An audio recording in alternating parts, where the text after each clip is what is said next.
Temos que superar a desigualdade do Brasil, Kim? Mas, você consegue Eu acho que isso todo mundo concorda. Isso é evidente. Agora, os governos petistas ajudaram a acentuar a desigualdade quando tiraram dinheiro do pobre para dar pro BNDES. Você pega o orçamento do Bolsa Família no governo Dilma em 2015, 30 bilhões de reais. Agora, você pega a renúncia para o Bolsa Empresário para privilégio tributário, 400 bilhões de reais. Kim, me responda. Vamos lá. Dar outra chance pro Kim. As esquerdas gostam de lucro dos bancos. De distribuição de renda da história do Brasil. A Previdência.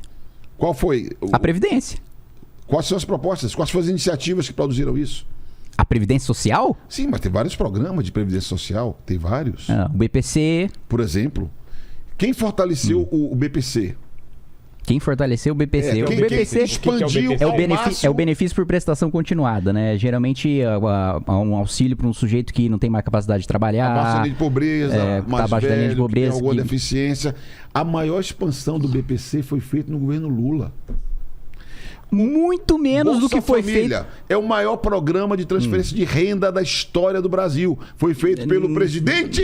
Não é o maior programa de transferência. E aí, ó, rolou... Nossa, falou do Lula, caiu a luz aqui, hein? Eu queria oferecer pro que falar, dar chance dele falar. Não, mas não foi, mas não é. De novo, que vontade.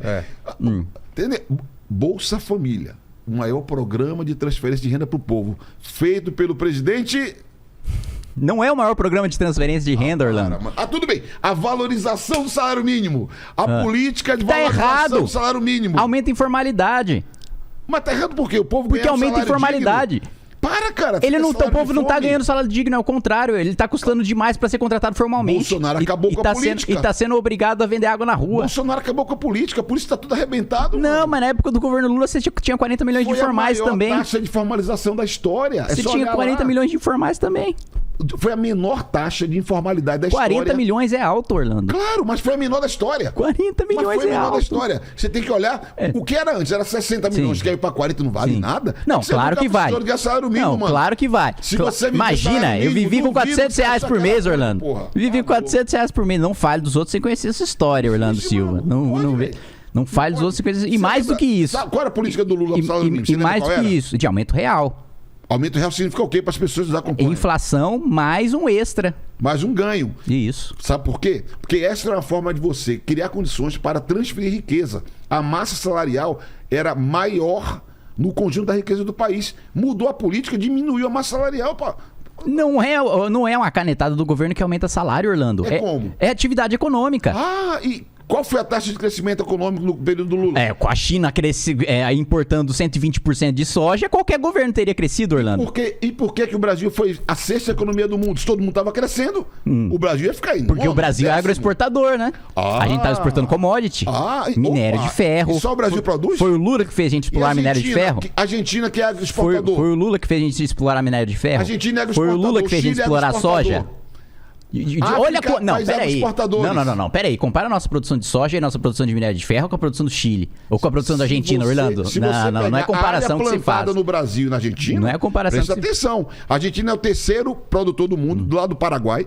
E a área plantada é muitas vezes menor do que a nossa e relativamente tem uma alta produtividade, mano. Perfeito. A gente continua em números absolutos produzindo muito mais. Por isso é a sexta economia do mundo. É óbvio que a Argentina não vai passar a gente, porque a gente, primeiro, tem mais população. E segundo, tem mais território plantado. E terceiro, tem mais tecnologia também. Mas a sexta maior economia do planeta. Outros países do mundo, não é só América do Sul.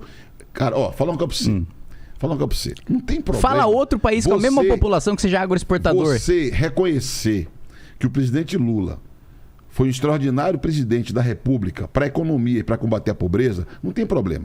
Você pode divergir da ideologia dele. Você pode falar que no governo do PT teve um monte de problema, quem vai falar é você, não sou eu, certo? Agora, bicho, tem que reconhecer, mano. Não, César o que é de César, mano. Pelo amor de Deus. Primeiro, a primeira coisa é o seguinte. O Lula admitiu que errou ao votar contra o Plano Real, que ele herdou do Fernando Henrique Cardoso e manteve o tripé macroeconômico no seu primeiro ano de mandato. Mais do que isso, criticaram tanto os bancos e os banqueiros e colocaram o Meirelles no Banco Central para segurar a taxa de juros, segurar a inflação. Terceiro, e o Palocci, acordo com o e o Palocci manteve meta fiscal, né, e meta de inflação. Duas coisas que o PT era contra, mas que contraditoriamente mantiveram no primeiro mandato do governo Lula.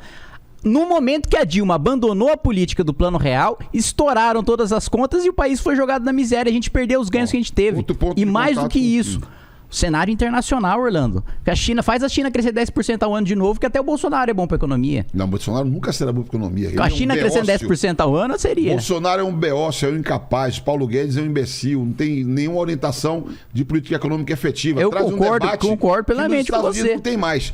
E aí você falou uma coisa que eu concordo. O Palocci, que é do teu time, você é do time do Palocci. É mesmas ideias. Não, que Palocci foi ministro do governo que você fez parte. Mas o governo, não é do meu time, não. A política econômica era híbrida do governo do Lula. Tinha um bocado de influência liberal. E você e o Palocci, que são do mesmo time, defendem essa visão pró-banqueiro, pró-mercado, que também tinha lá no governo do Lula. Eu assumo, pronto. Falei. Assumiu. Aí, primeiro mais um ponto de convergência. Orlando assume, então, que o governo Lula foi pró-banco, que investiu mais com banco e com grandes empresários, amigos do governo. Estão alinhados na mesma ideologia, na mesma política, na mesma atitude.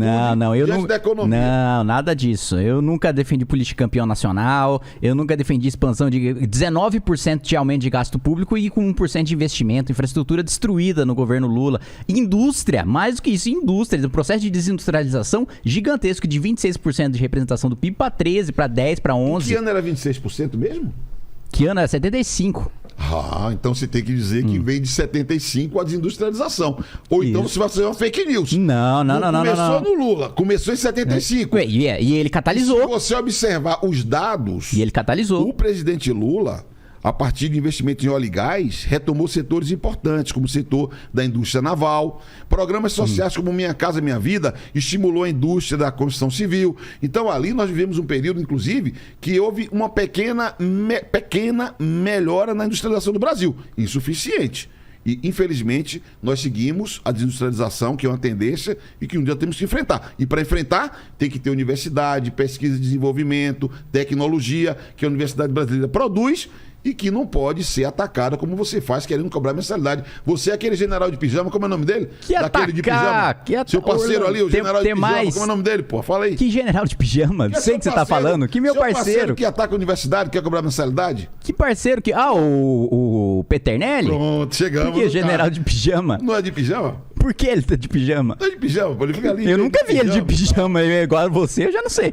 Mas o ponto é o seguinte... Houve um processo de catalisação, de desindustrialização durante o governo Lula. Houve um aumento da cartelização, da oligopolização dos bancos, né? O fortalecimento da política do Banco Central de proteger os bancos nacionais que tiveram um lucro de 8 vezes mais do que teve no governo Fernando Henrique durante o governo Lula.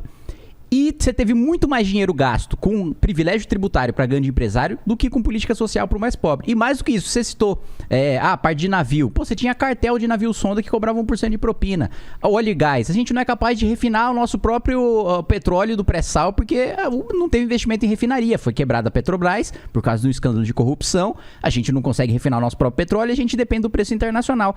Por isso que a gasolina, uma das razões, é justamente estar dependendo do dólar. E o dólar está tão alto hoje. O Kim disse que larga o Bolsonaro, mas o pensamento de Bolsonaro não larga o Kim. Não. Ele tá falando tudo, toda a conversinha, todo o mimimi do Bolsonaro, a mesma narrativa. A Petrobras, acabaram com a Petrobras. Aí é mentira. Não tem refino aqui no Brasil. E é mentira? Não, rapaz. Então as duas coisas são verdade. No refino, não tem a menor dúvida. Parabéns. Então nós temos que fazer mais e muito mais investimento na nossa infraestrutura.